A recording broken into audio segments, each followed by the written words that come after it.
Ethical fashion is an umbrella term which describes an ethical approach to fashion design, production, retail, and purchasing. It covers a range of issues such as working conditions, exploitation, fair trade, sustainable production, the environment, and animal welfare. For our 9th episode, I have a virtual sit-down with Benita Robledo and learn about what it's like to navigate motherhood as an ethical fashion advocate and self-described thrift queen. As Benita says, we all need to put clothes on. Our world is intersectional, and clothing is a huge part of it. I'm Jarrett Carpenter, and this is Wi-Fi and Water. All right, Benita, here we are on Zoom. Hello.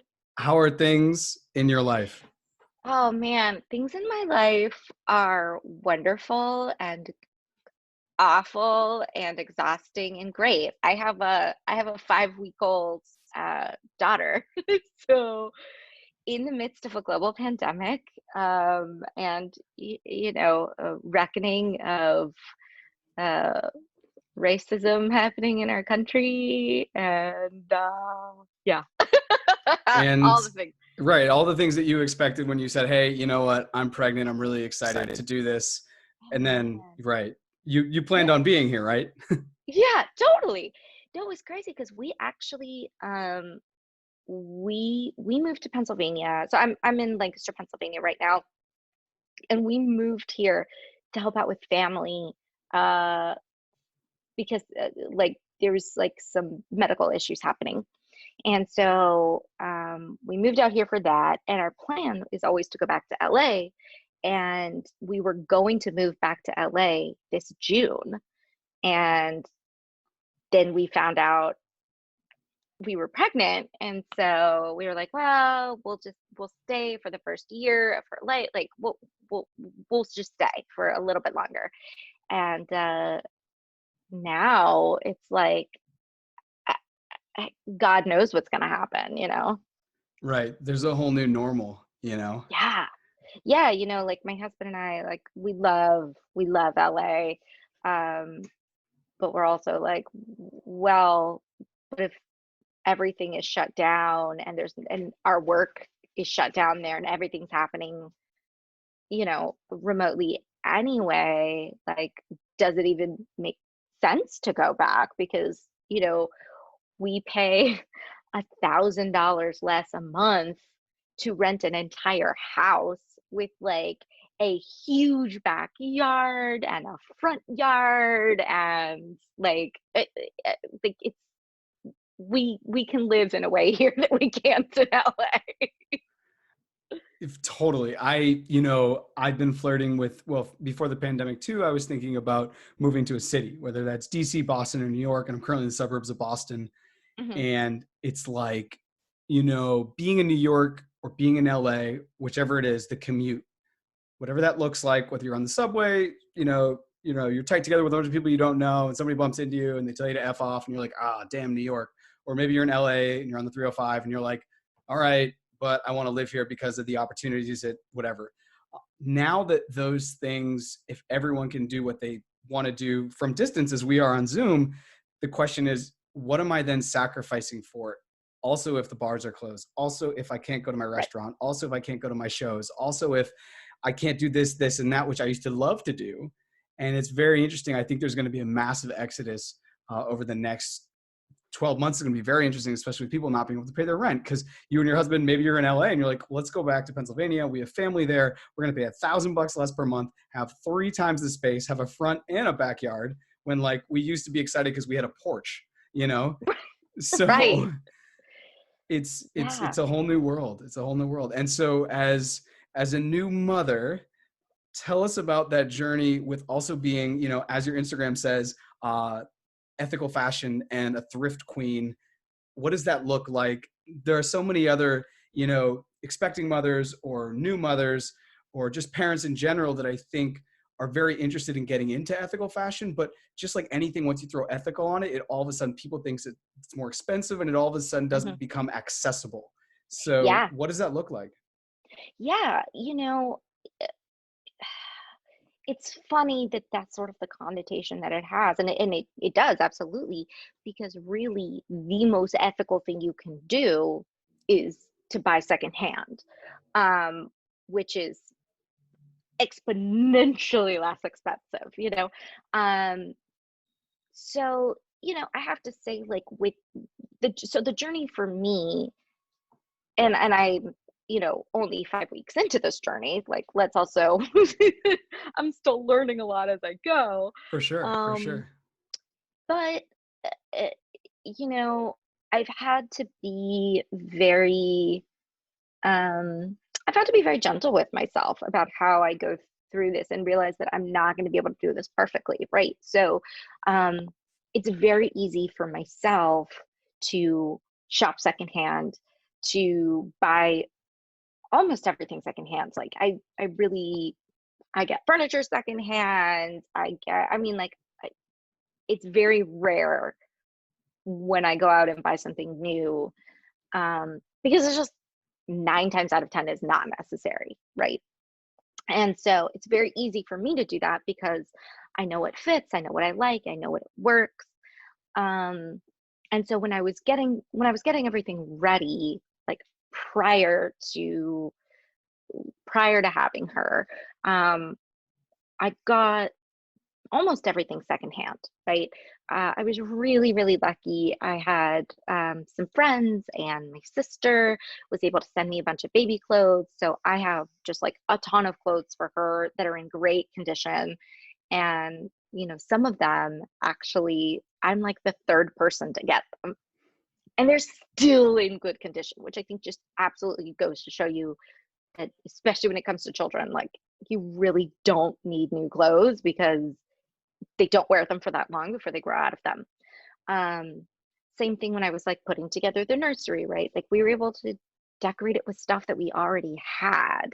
Um, I had a friend that gave me um, cloth diapers that she used for her girls, so we were able to use that.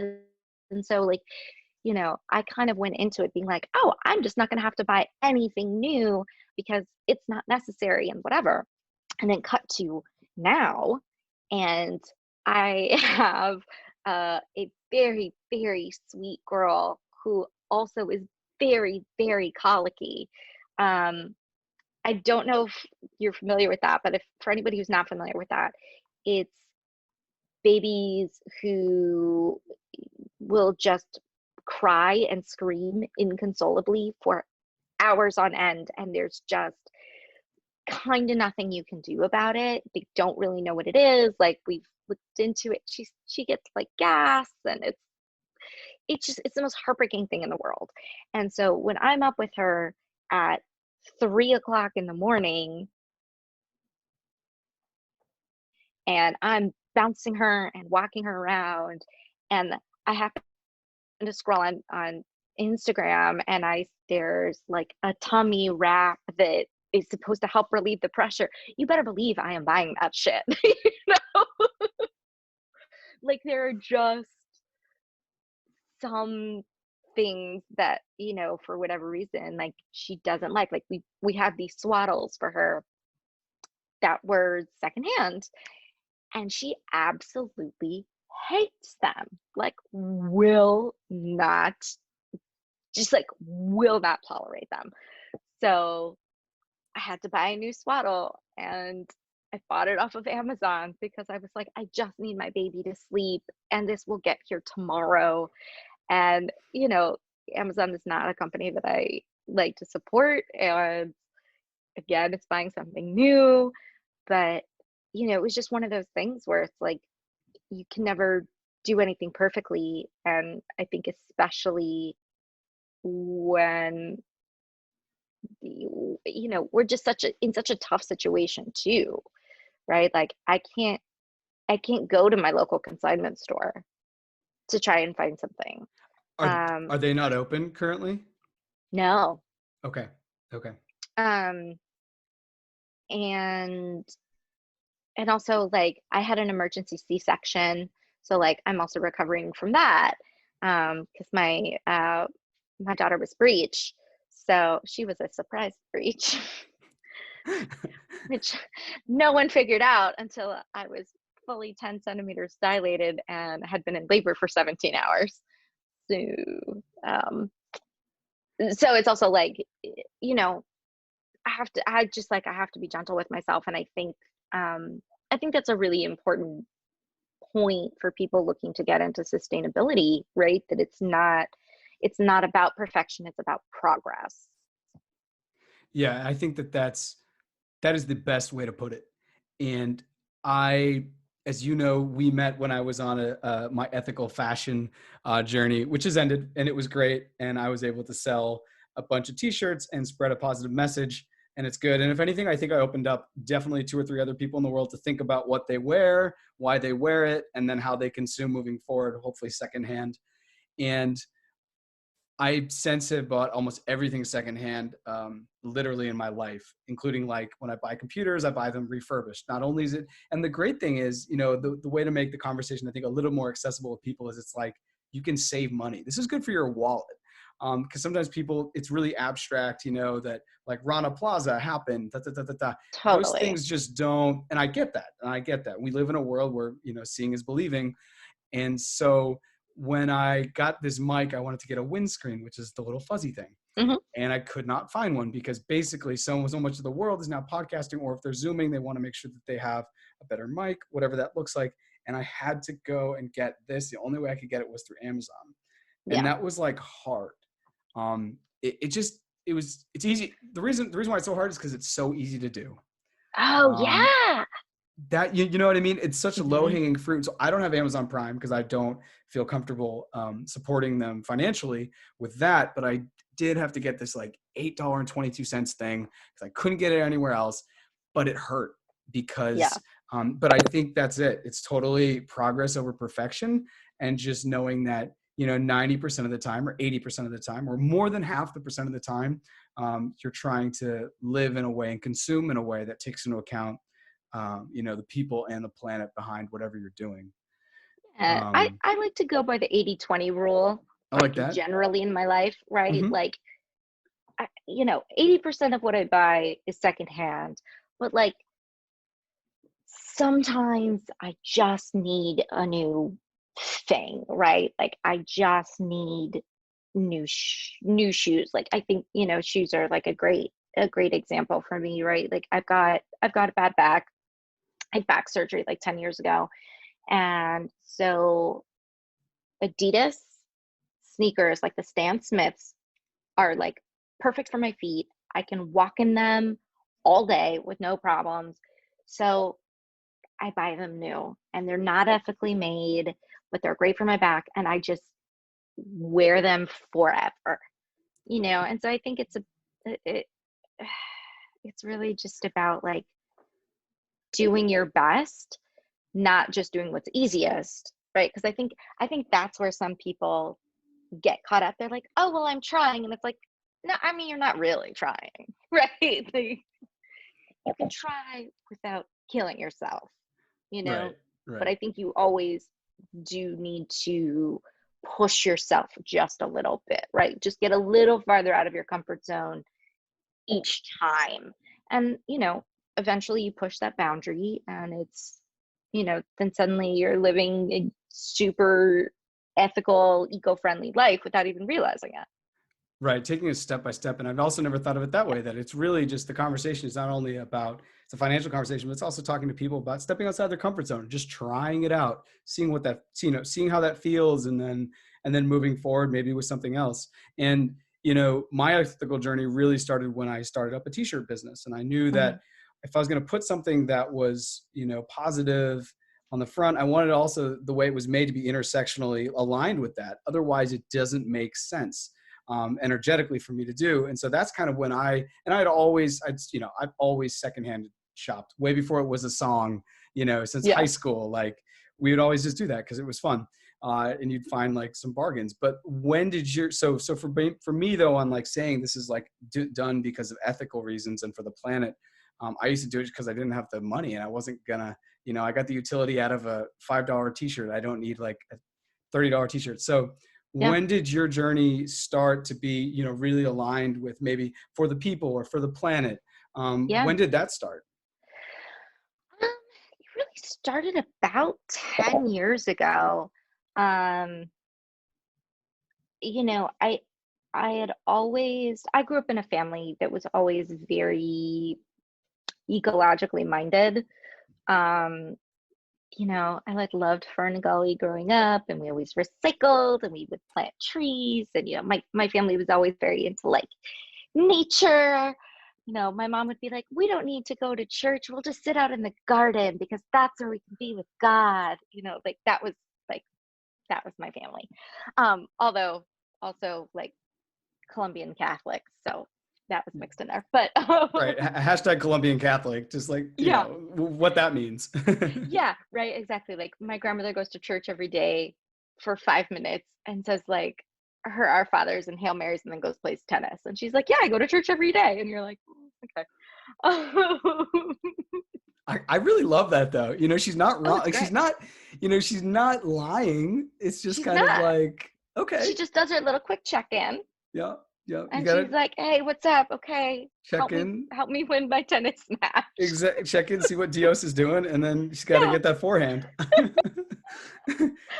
Um, but yeah, so, but when it came to fashion, like I never really thought about it, right? Like I totally loved fast fashion. And then, um, yeah, and then about 10 years ago, I guess maybe it was like 9 years ago, somewhere around there. I read Overdressed by Elizabeth Klein, who amazingly is like now a friend of mine. And I'm like, you're my hero. But I read her book and it opened my eyes to just how destructive the fashion industry is. So I decided I wasn't going to buy any clothes, period. For, I said I was going to do it for a year and I made it about 8 months. And it just really was unsustainable for me. I was an actor at the time. And so like what I wore was the super important part of my job. And I couldn't always find what I needed and I didn't always have it. So um I slowly was like, okay, I gotta buy clothes, right? And then probably about 3 or 4 months after that, I went to a craft fair with a friend of mine because her friend had started the jewelry line and she was going to have her jewelry there. And I saw this necklace and it was so beautiful. And I was like, oh, maybe I'll buy it. I was like, how much is it? And I was like, oh, I think it was like $75. And I was still shopping at Forever 21 at this time. So I was like, I literally could buy like 4 outfits for that amount of money. That's crazy. I'm not doing that. And then my friend was like, well, tell her the story. And the owner of the brand said, well, um, you know, this necklace was made by women artisans in Ethiopia who are HIV positive and have been kicked out of their villages because of their status. And so this is how they support themselves. And this is how they're able to take care of themselves and their children. And they have a whole community together.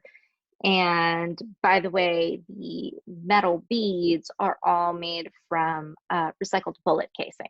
And I was just like, please take all my money. Like it blew my mind.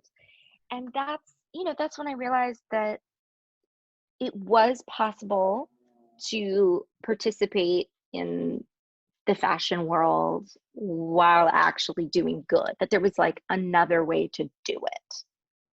Yeah, that's an incredibly powerful story. And Right? it's, and just think that's just one ethical fashion company. Cause I feel like after having been quote, like in that niche, talking with other people, there were so many amazing stories Yeah. that I'd come across. It's like, yeah, these throw pillows are made by women in India who are single mothers, et cetera, et cetera, et cetera. And a lot of times it was women.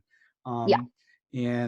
But the stigma around HIV is super real in the world. Yeah. And so that is, yeah. And that was that in your journey timeline, that was like, as you were just starting, or was that the was that the point where it was like, okay, I need to think That about this? Or was the Elizabeth Klein book reading before or after that? so I read the book before, but I didn't know a better way to do it, right? Like I didn't know how to still be a consumer without causing harm. And then when I found that jewelry line, which is Raven and Lily, some people might know them. They're like a pretty well-known brand. Um, when I found them, that's really when I got into it. I was like, oh my God. And and that journey for me has really evolved over time, right? Like now I no longer believe that we can shop our way out of the problem, right? Like we have to, that's why I'm really into thrifting now, 'cause I'm like, great, we can thrift. And there will always be a place for ethical fashion and new ethical items, right? Like if something is being produced new, it should be ethically made. Um, but yeah, like, that journey has sort of evolved over time for me. And also, I've become so much more aware of not just the environmental impacts, but also the impacts on workers and human rights and slavery, within the industry. And I mean, that's really the thing that I love about ethical fashion, right? Like it touches on so many different things. I always tell people, I'm like, no matter what you're interested in, like fashion, especially ethical fashion, is a way into that, right? Because it deals with like, uh, corporate policies and economics and trade deals and fashion and color and like it touches on everything, and everybody gets dressed every single day, so everyone participates, whether you consider yourself a fashion person or not. Yeah, I think it's super powerful. And when I see, when I see where we are now, and there's so many people out, especially sometimes in the streets, and they're making statements like Black Lives Matter, Hmm. totally on board. I stop now with my ethical fashion lens. I have to like take off my glasses and realize it's the progress over perfection. Because what starts Yeah. to like swell up inside of me is that many of the t-shirts that are out there are made through fast fashion means, by mass produced things that are normally made primarily of women of color from the developing or emerging markets. And I'm just kind of 80%. exactly, 80%. exactly. And I'm just kind of like, it's so incongruent, it hurts. Yeah.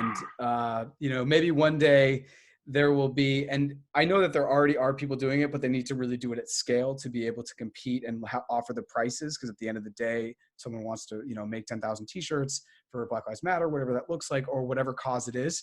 But it's always very interesting to me that so many organizations will have things, for example, anything that has to do with like breast cancer Mhm. awareness. I see all that. And it's Mhm. always printed on things. And I'm like, you're saying if 80% of women are not potentially, are affected by the fast fashion industry in a negative way, et cetera, et cetera, et cetera. And so Yeah. it's a very interesting, and I have to like take off those glasses and I put them down and I say Hurt. progress over perfection. But the fast fashion industry is so intersectional. I mean, when Yeah. you look at it, you have the climate crisis, you have the patriarchy as it is created, you have corporatocracy, you have imperialism, right? Where, Mhm. if that's the only game in town, and, and I saw that in Honduras and in parts of Guatemala and other parts of Central America, where it was like, yeah, I have to go to this job because it's the only job in town and there are gangs.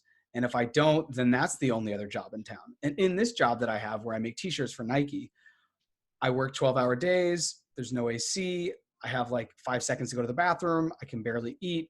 And I think once you've seen it on the ground, or if you just even watch, you watch, I'm the one that's on Netflix that most people have seen, and that's how they get into fast fashion. Oh, yeah. True Cost. The true cost. Even if you see the true cost, whatever it is, you can't like well, you can't like unlearn or unsee things, at least with that, right? Once you have an idea of like where things come from and how they're made, then it's up to you to act. And I think it's very interesting. But yeah, fast fashion, like you're saying, I never thought about that either, like as a way to selling point, you know, because I think a lot of times it's how we're able to communicate it. And it's like, yeah, whatever you're passionate about in the world, whatever problems you think you have, animal rights, fast fashion, Yeah. climate crisis, fast fashion. You know, you don't, so and then fast forwarding now 5 weeks into motherhood. Oh, As a yeah. mother, you've got a lot of secondhand clothing, which is great. And looking into the future, how is it going to be raising a child in the consumeristic world we have, where, you know, well-being is tied to how much money you spend, et cetera? Like, what does Oof. that look like? Yeah. Well, you know, I think that hmm, ugh, it's such a complicated question, and It's something that it, my yeah, husband and I talk about a lot. it's not an easy question. And I think Yeah. the other thing is, it's cool because I also got into thrifting because my mother was into thrifting. You know, Hmm. I'd be like, hey, I need, you know, she'd be like, you need new clothes. Like, we'll just go to the thrift shop. So that Yeah. was a normal habit to me. It wasn't something I had to like then have like somebody's like, watch true cost, what you're wearing is whatever. And so I assume it would be something similar, but talk to me Yeah. about the Well, conversations you have with your husband. yeah. Well, so, you know, I think it's kind of twofold, right? Like, on one hand, she's going to be raised in a home where the value, like, our value system is very different, right? Like, my husband and I, like, we will spend money on things that we truly, truly love and will use for a very long time. But it's not like we just like to spend money. Like, we're just that's just not our value system, right? So that's just not how we live. And also, both my husband and I are craft people. So he is a woodworker for fun, but like, he's literally built every single piece of wooden furniture in our house. So like, oh yes, this Yeah, this headboard behind me. exactly, for all the listeners, there's a beautiful wooden headboard that she's currently sitting next to, and I was like, oh, and so I pointed to that. She was like, yeah.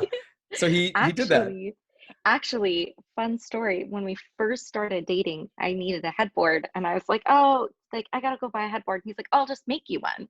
And I was like, what? And so he carved our initials in the back. And like, we had only been dating for like 3 weeks at that point. And I was like, oh, this man, he stole my heart. So I'm like, we can never get rid of this headboard because it is Or like our origin story. you can't get rid of the headboard or the man. They Or both the have man. to. No, we're I gonna need them keep him both. too. I need them both. so, Um, so so he's a crafter is woodworker. cool. Yeah, so he's a woodworker, like, literally for fun. That's like not even his job. And I'm a knitter and crocheter, and I sew, and his dad is like a master craftsman. So like, our crib was hand built. Like, what that's just like, our we both come from families of makers. So, you know, on, you know, one hand, I think she will just be raised that like, that's just better, right? Like, that's what we value. But, you know, I think the culture within which a child is raised can't help but play a huge part. Like, you know, you're constantly going to have to fight that messaging because it's so prevalent. And so, you know, I think it's going to be just a lot of honest conversations. Um, you know, hopefully the culture will change somewhat. So by the time that she's, you know, old enough to want things, there won't be as much of that consumerism, but I kind of highly doubt it. Um, you know, I mean, like, we have like the people that are close in our lives aren't big consumers. They're much more thoughtful about what they buy and whatever. But yeah, I think it's going to be an uphill battle. What's the aside from cloth, so looking at where you are now in the journey as a Mhm. mother, an ethical mother, where, um, aside from like the cloth diapers as opposed to like the disposable diapers, Mhm. where are the other places that you're finding where you can, have your ethical say, as it were? And then where are some places where it's just brutal? Like, you were talking about the swaddle. You're like, no, Yeah. I needed that swaddle. It was 3 a.m. The algorithm found me and I bought. Like, where are Yep. other things that are where that's kind of coming up? And where do you think for the rest of as she grows into a little girl, like where are those gonna be? I have absolutely no idea. So Yeah. I mean, I can only speculate at this point as to where that will evolve. But clothes are something that we do secondhand. We do the cloth diapering. Although I do have to say that the research has kind of shown that between cloth diapers and if you get like a better biodegradable disposable, there's actually not a huge environmental difference between them. We just decided to go with cloth because we were already able to get them secondhand. Um, and to be completely honest, we are just starting to transition to cloth because she was too small for them before and it was just too hard in the first few weeks. So again, that's a place where it's like a little bit of give and take. Um, you know, all of the products that we use with her, um, like the soaps and like baby lotion and oil and stuff like that.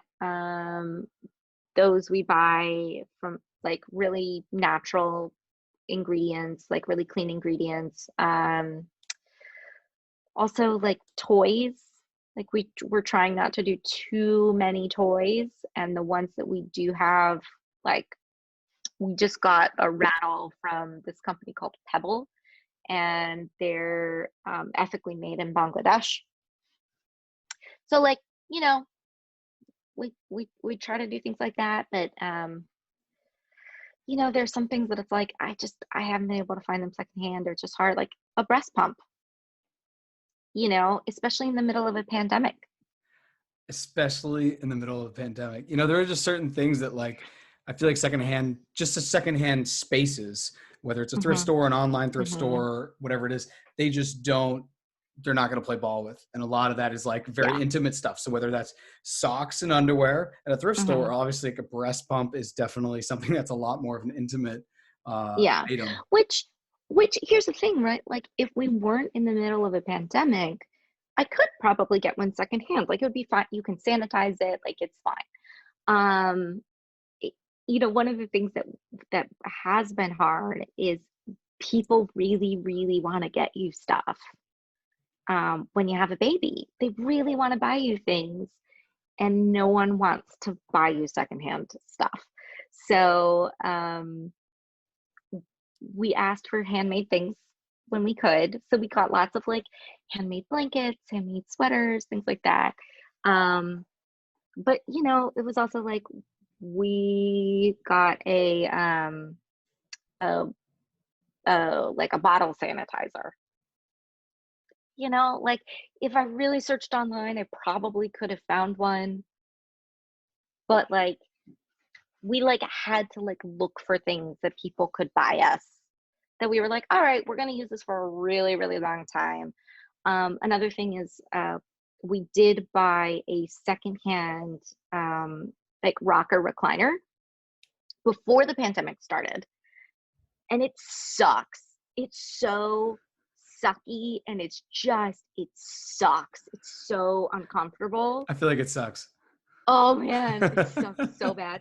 And I spend so much time in that chair.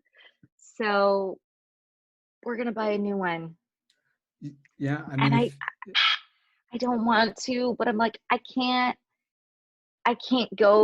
find one secondhand and then go try it out right now. I can't.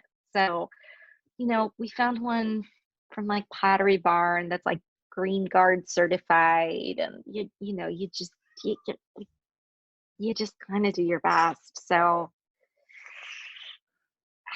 is there a place online like you know, ethical mother warehouse. Like, where do you go? You know, are there Facebook groups? What does the Yeah. online community look like that you can go if you have a question? You're like, I don't know where I can get ethical baby shoes. I'm just throwing something out there. Yeah. Is it Facebook groups? What does it look like? Yeah. So there are definitely a lot of Facebook groups dedicated to that. And I'm a part of a few of them. I don't know. They're kind of mom groups are just generally like kind of scary to me. Like, What do you? Well, I very interested because I'm not a mom and yeah. I don't think I can get in one of those. So what is that? What do you mean? Can you peel back? Like, we look behind the curtain? They're so opinionated. People have very, very strong feelings, and there's a lot of like mother shaming that happens. Mother shaming. Oh yeah, like Is, oh is this like is this like basically bad parenting? Like, you're a bad parent. You should oh know yeah, better. Okay. yeah. I Wow. mean, like the big one is vaccines. If you're gonna vaccinate your kid or not. I know I'm vaccinating my children.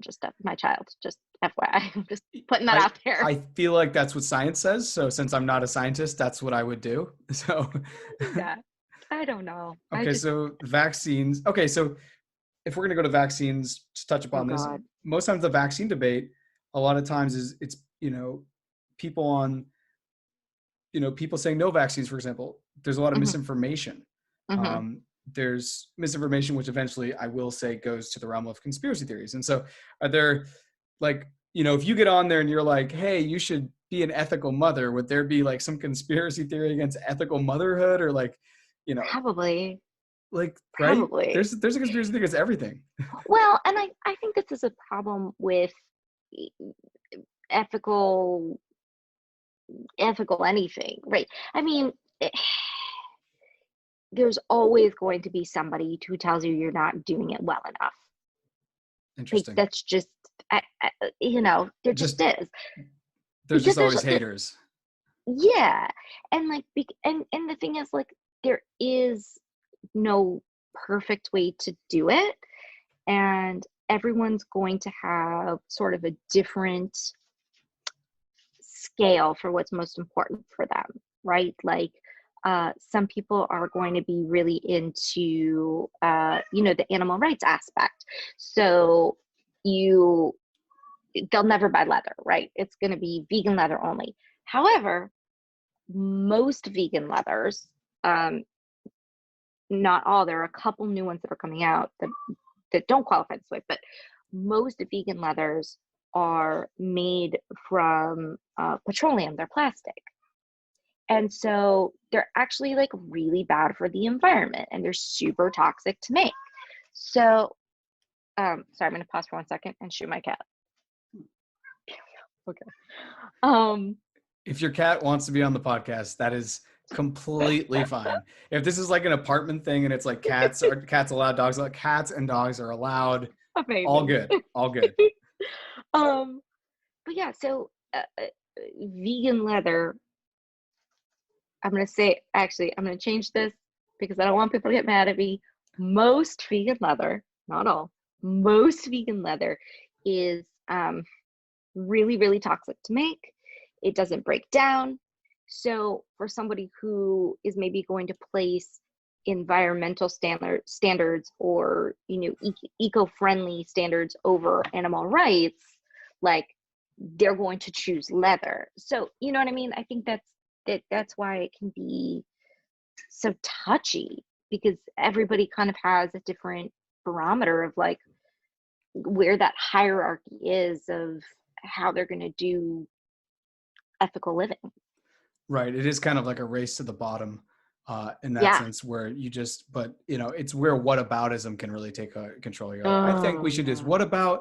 yeah. What about this? But what about that? And I read this and there's this video and check out YouTube. And okay. And you can So drive yourself crazy with it. And I think that like we have to it goes back to what I said earlier, right? Like you have to push yourself, but also not expect perfection, because otherwise you're not going to do anything and that doesn't help anybody. right. You may just not act at all because you're like, well, if I do this, I'm this. If I do that, I'm that. And I can't. Okay. That makes a lot of sense. And I think it creates a space of indecision where then people just wallow in. Yeah, or just go, oh, I can't do it. And I think that like you have to be really, really honest with yourself, right? Like you have to be able to look at yourself and say, am I not doing this thing because I genuinely can't, or because it's a little uncomfortable or it's a little difficult? And if it's just a little difficult, we'll suck it up and figure it out. Like, Right. it's fine. You know what I mean? Take that 20, 30 minutes to find a solution, put yourself out there just a little bit and actually do it. Because I think, the other problem is you have people who try to do or, they do just a little bit and give themselves a big old pat on the back and call it a day. And it's like, well, you also don't want that either. Right. And you're just describing Instagram and social media. So, Oh my God. Yes. I mean, to go back to the Black Lives Matter t-shirts that you were talking about, right? It's like women wearing feminist t-shirts that are made by slave labor across the world. And it's like, by women of color across the world. And it's like, your feminism isn't really helping anybody at that point. Right. Because if feminism is intersectional, then what is it actually? Right. Who's it actually advocating for? And right.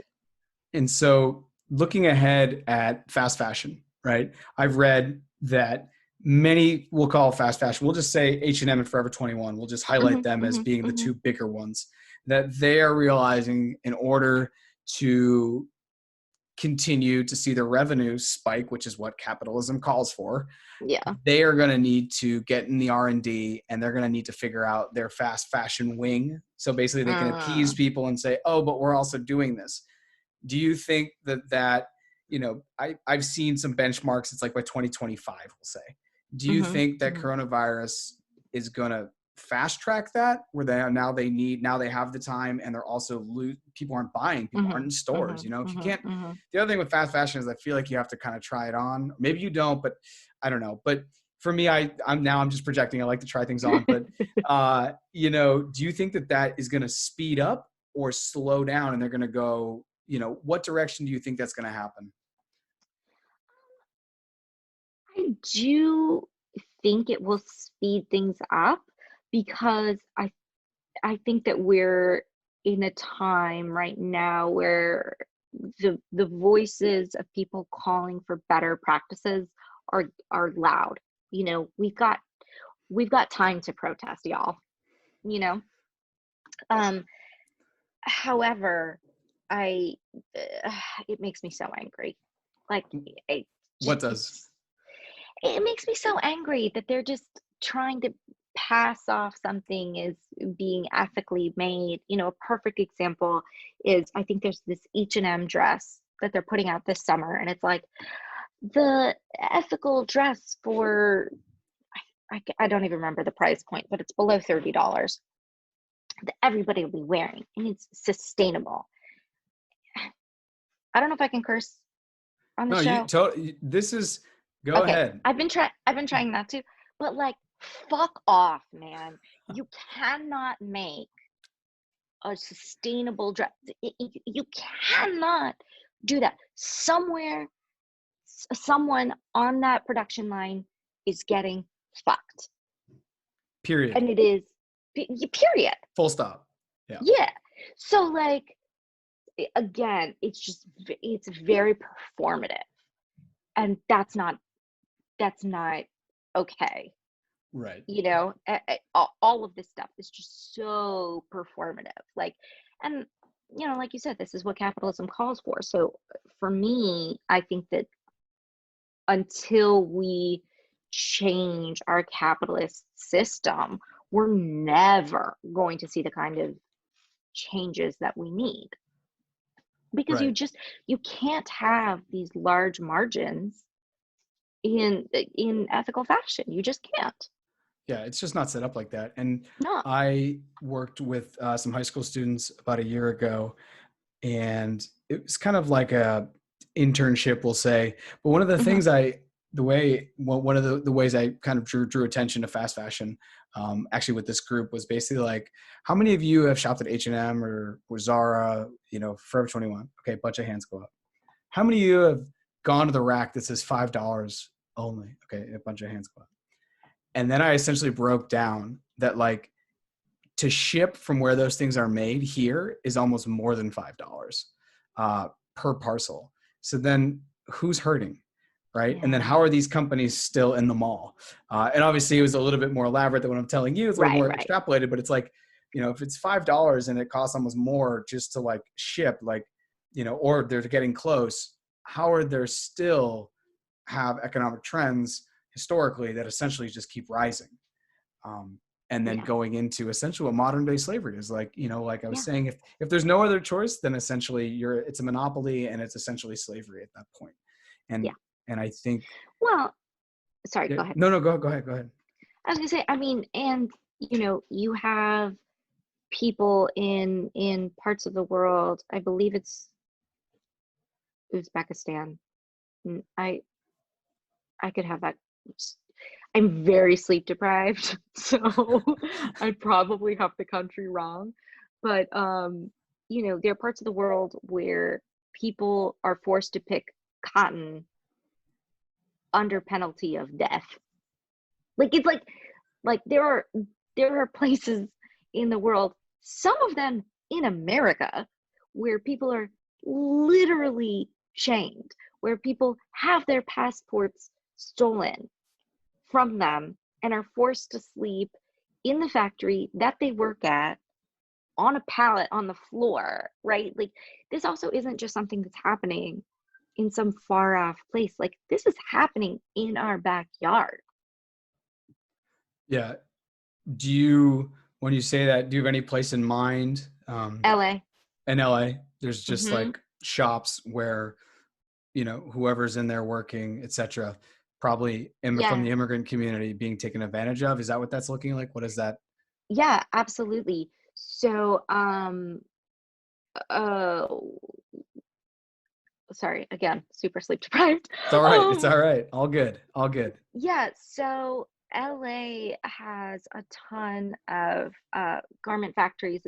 It's one of the largest, if not the largest, area for garment factories in the US. And we're talking about, again, people who have their passports taken from them. We have people working in sweatshops. I mean, sweatshops are incredibly prevalent everywhere, including LA. So, you see things and it says, oh, made in America, made in Los Angeles. That doesn't mean it's not in a sweatshop. And, a big thing that's happening right now is a lot of these workers were making masks for coronavirus, but not given any of the protections for themselves. So they weren't able to wear masks. They weren't able to social distance. And now a bunch of people got sick. Can you, just the hypocrisy there is ridiculous, right? So. Right. And, it's the story of the world. It's the story of history where poor brown people are forced into poverty, are forced into dire circumstances. So the affluent, usually white people, can be comfortable. Yeah. Like, that's the history of the world. That is the history of the world in a tweet. Yeah. In a tweet, like 200 something characters or less. Yeah. I mean, the future of fast fashion, I'm just hoping, and this is just optimism, I'm really hoping that it's sending shockwaves through the fashion industry, and it's maybe saying, okay, while we lay off all these people, why don't we also take a moment, stop, and really look at what we're doing? And I'm hoping that there's some soul searching and there's like some conscious level of, do we want to do this differently? Because we've already made billions of dollars. At some point, how much more money do you need? Even though some people say more, what's the world we want to leave for our kids? And all the money in the world can't, clean the oceans once they're completely filled with trash. All the money in the world can't bring back the fish once they're gone. clean the air eventually if it gets to a point that's not great. And fast fashion does play a role in this. And so I'm hoping for, like you said, or the racial, while we're in the streets for Black Lives Matter, George Floyd, really looking for justice and to close down systems of injustice. I'm also hoping that eventually we do talk about fast fashion, and that fast fashion realizes if they don't change the market, the demand just isn't going to be there long term. Because as you know, fast fashion they make it seem like it's a big cruise ship, and like to turn it is going to take all this time, but that's not the case when they can go from design to the floor in like 5 seconds seemingly. And so they can pivot as fast as they want is my take on it. And I'm hoping that, young mothers like you are basically creating a new generation. So that way, by the time your daughter's a teenager, everyone is thrifting. That is not like it's not even a question, because I think also malls are going to transition. So they may not be able to have, it may not, like when I go hang out where I hang out, I won't be consuming from such a young age. I think that was a thing. Like, did you grow up? I grew up going and hanging out in the mall because that's what there was. And then you get close to the consumerism, right? And then so you're kind of like inculcated into that. And okay, daughter, 5 weeks. Yeah, go ahead. Well, I was just going to say, I love your optimism. I'm balancing it. This is the yin and the yang. This is like the Sith Lord and the Jedi. It's. I think my hope lies in the fact that I think Gen Z really have a different perspective on things. I think they are an incredibly powerful generation of people who are demanding better. And so my hope is that these companies just recognize that they have to change, because otherwise it's going to hurt their bottom line. That's where my hope lies. Yeah, that's the only way I think they'll change. And I'm hoping that they take this time to realize that, why don't we start to change now? So in 2 or 3 years, we're ready when the Gen Zs are essentially, at the end of high school or already in college, when they're really making their own fashion decisions, and really offering that. I guess that's kind of where my optimism is. Yeah, because they're not going to change the ship as long as profits are going well. But if the demand changes, and with so much unemployment, I'm thinking that people won't have the purchasing power they once have. And our credit system is going to take a shock sooner or later. And so people can't just like throw stuff on their credit card to have their like Balenciaga, like socks or whatever it is. Yeah. So but the Gen Zs, I hope they save us, right? I know. please, all the Gen Zs who are listening are like, oh God, so much pressure. Up to you. It's up to you. We're like passing the football off. Yeah. We try. So, totally. So, okay. I was going to say that, we're 5 weeks, pregnancy, new mother. As we wind down the podcast, what are 3 tips that you would give to either an expecting or a new mother? And it could be already touched upon many of the things that we've already spoken about, but if you have 3 like simple things that kind of fit under the progress over perfection, slogan. Yeah. I would say, 1, you need less than you think. And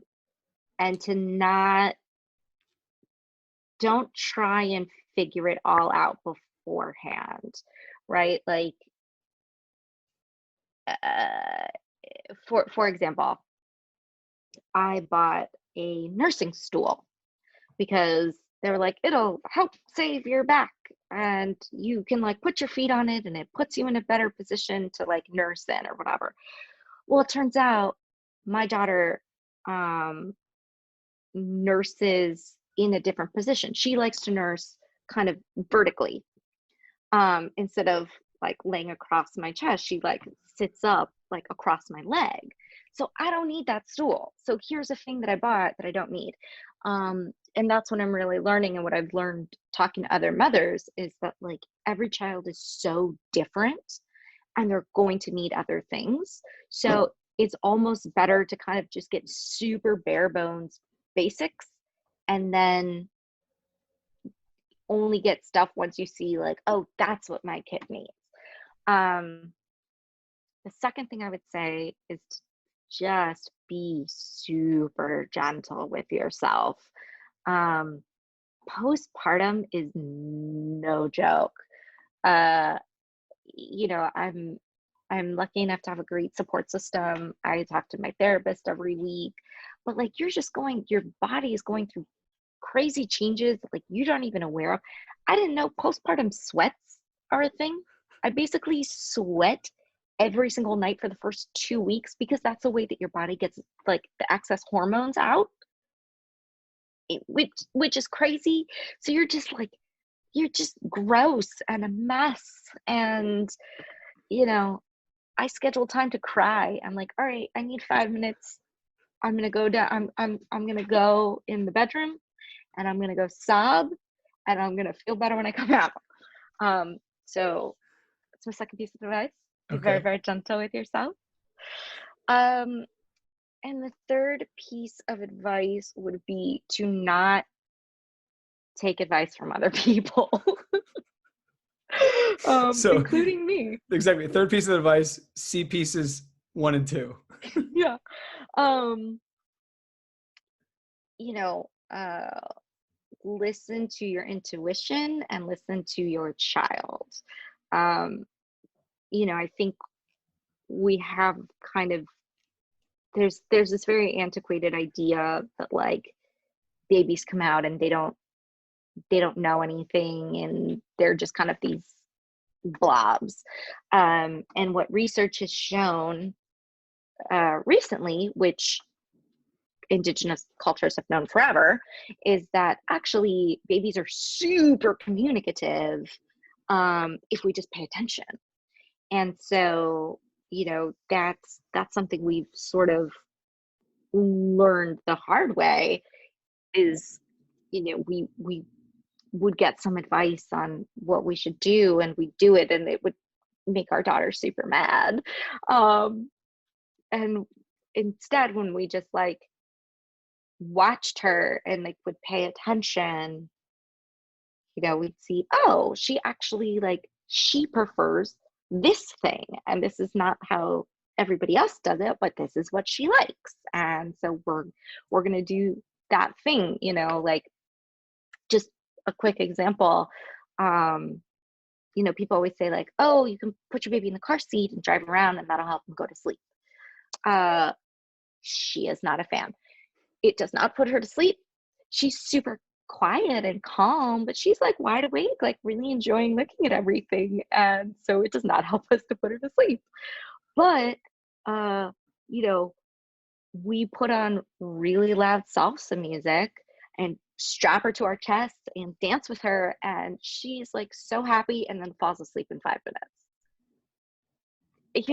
So, Wow. okay, we just, she wants loud music and dancing and Oh, she's out. So, she's Colombian, so I mean, I she guess really, she really is. I guess She let today was Carlos Vives yeah, and Buena for Vista sure. Social Club. We had our Oof, little dance party oof. to put her down for her nap. Yeah, a little candela, a little chan chan's gonna put her Yes, right to bed. yes. It's either that or like Tom Petty and like Neil Young. So it's like Laurel Canyon 1960s or like super Latin music. Yeah, there's not. Well, those are 3 really solid points, and I didn't expect the third, but the third one makes the most sense. The third one Yeah, just makes pay attention to your kid. exactly. So, if people want to reach out, they hear it and they're like, Yes. "Oh, I need to ask her like a billion more questions, like what other salsa, what other, what other merengue, like what's the look?" Where Yes. can they find you on Yes. social media? So, ooh, so you can find me. I'm most accessible on Instagram. So it's just my name at Benita Robledo. Um, you can reach out to me there. Feel free to DM me. I love chatting with people. Yeah, that's the place I'm most active these days. Perfect. Well, Benita, thank you so much for joining Wi-Fi and Water. And I'm sure that we will continue this conversation in another episode, and we'll do a check-in and we'll see how you are. I hope you're well, and we'll be talking soon. Awesome. Thank you so much for having me. Absolutely.